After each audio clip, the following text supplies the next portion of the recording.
Ya. Pues entonces, buenas tardes, Fabián. El día de hoy te voy a entrevistar sobre las fechas importantes que son el 20 de julio y el 7 de agosto. Entonces, cuéntanos, ¿cuáles fueron las causas que llevaron a los dos hechos históricos más relevantes de los procesos de la independencia? Bueno, buenas tardes. Bueno, cuando uno habla de esos procesos de independencia, pues hay que irse a causas estructurales, ¿no? La primera causa es la falta de dinamismo en la economía colonial, puesto que las colonias, propiamente de España, solo podían comerciar entre los puertos del mismo imperio español, solamente en épocas de guerra podía comerciar con puertos de otros imperios. Eso hace que la economía de alguna manera pierda dinamismo.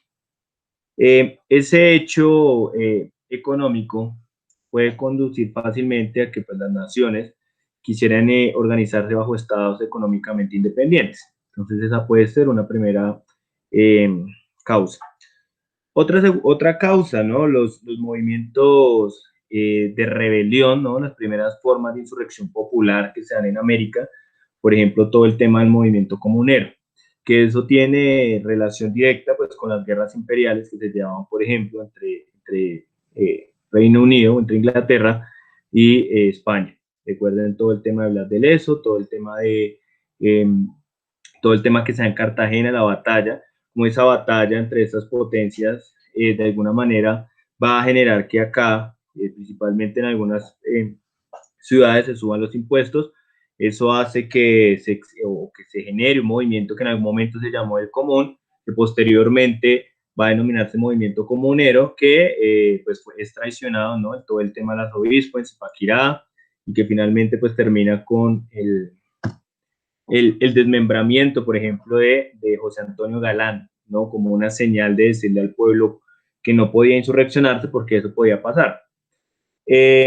Bueno, existen causas, ¿no? El mismo proceso que hace Nariño, Antonio Nariño, quien en algún momento incluso tenía la colección o la biblioteca más grande ¿no? de la Nueva Granada, situación que también va a meritar no solo que pues sea una de las personas más influyentes, sino que también dentro de esos libros existía fuerte presencia de la censura, ¿no? De todo ese tema del índice que se había ya puesto desde el siglo XV incluso, y que eran este listado de libros prohibidos por la iglesia, que eso en algún momento incluso va a desfavorecer a Nariño en los juicios.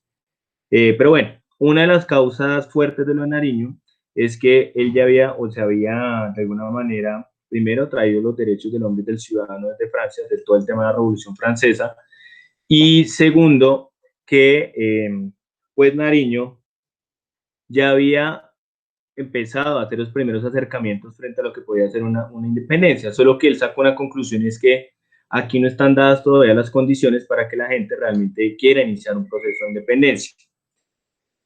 Pero bueno, la cuestión acá es que para poder rastrear la primera fecha importante, que es la del 20 de julio, hay que irse a los acontecimientos propios de la expansión napoleónica o pues, la etapa imperial de la Revolución Francesa, acá a cargo de Napoleón, ¿no? Eh, la cuestión es esta.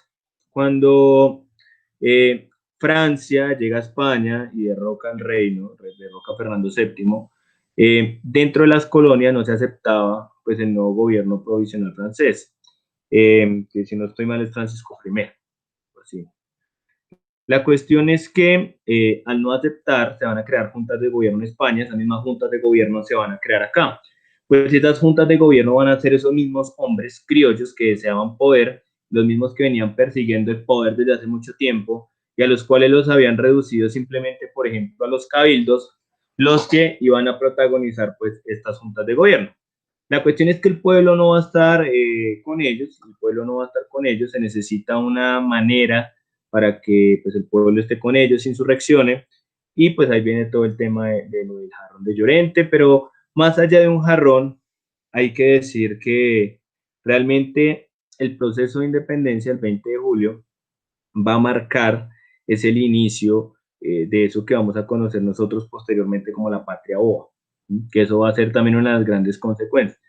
La patria boba, pues es el enfrentamiento entre dos tipos de gobierno, ¿no? Federalistas, centralistas, que no solamente va a ocurrir en Colombia, también va a estar, por ejemplo, en el tema de lo que en algún momento era la capitanía de Venezuela, o Caracas, que ellos también van a tener el mismo movimiento, ¿no? Centralistas, federalistas, lucha por el poder, luchas por el tipo de gobierno, que finalmente va a terminar por no consolidar un Estado-nación y que cuando llega la reconquista española, a cargo pues, del general Morillo, este fácilmente entre y los acabe.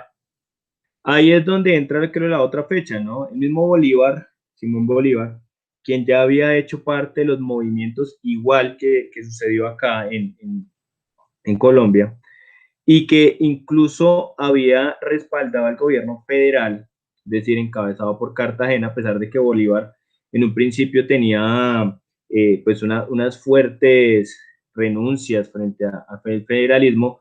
Cartagena en un momento lo había ayudado a él con unas guerras propias en Venezuela, por eso él decide apoyarlos y él ingresa en 1814, él ingresa triunfante pues acá, lo que es Santa Fe. La cuestión es que Bolívar, que también había participado en esos mismos procesos, cuando ocurre todo el momento de pacificación, él ya había huido.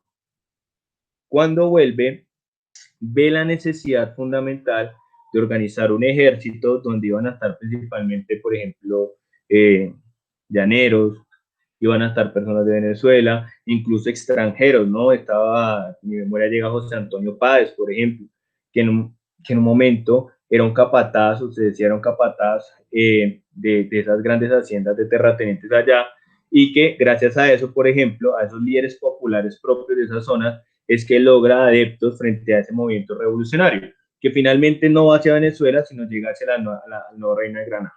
¿Cuál es la otra pregunta? Ah, ok, gracias. Y ahora la otra pregunta es, ¿por qué existen diferentes versiones sobre los hechos transcurridos frente a la batalla de Boyacá?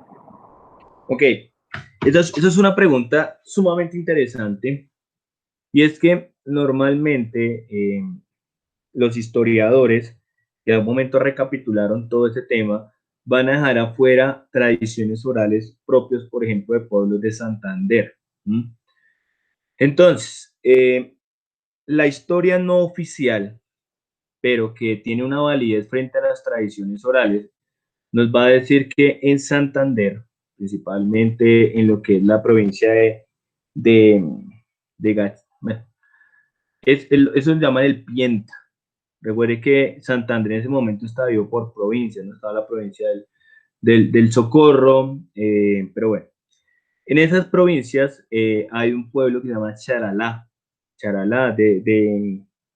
donde existe una versión que dice que cuando el ejército español iba a atravesar allí, fueron los charaleños, campesinos, antiguos o nietos de los antiguos, de las personas que habían estado en el movimiento comunero, etcétera, que salieron y de alguna manera le dan o ayudan a derrotar en parte al ejército español. Es decir, que mientras el ejército español se estaba movilizando, o parte del ejército español intentaba movilizarse para encontrarse con Barreiro, lo que sería la batalla del Pantano de Vargas y posteriormente la batalla del Puente Boyacá, pues el ejército español no logró nutrirse porque en Santander ya los habían derrotado. Santander tuvieron una confrontación que hace que el ejército español se atrase. Esta es una versión que nadie o poca gente lo sabe en Colombia. Normalmente se denomina la batalla del Pienta y es por que al momento los historiadores no tomaron en cuenta esas tradiciones orales ni muchos sucesos que ocurrieron en otras partes del país, lejos de lo que se conoce como la batalla de Pantano de Vargas y pues, la batalla del Puente Boyacá. ¿Listo? Ah, ok, vale, vale, gracias. Y gracias también por haber respondido esta entrevista. A usted, Samuel.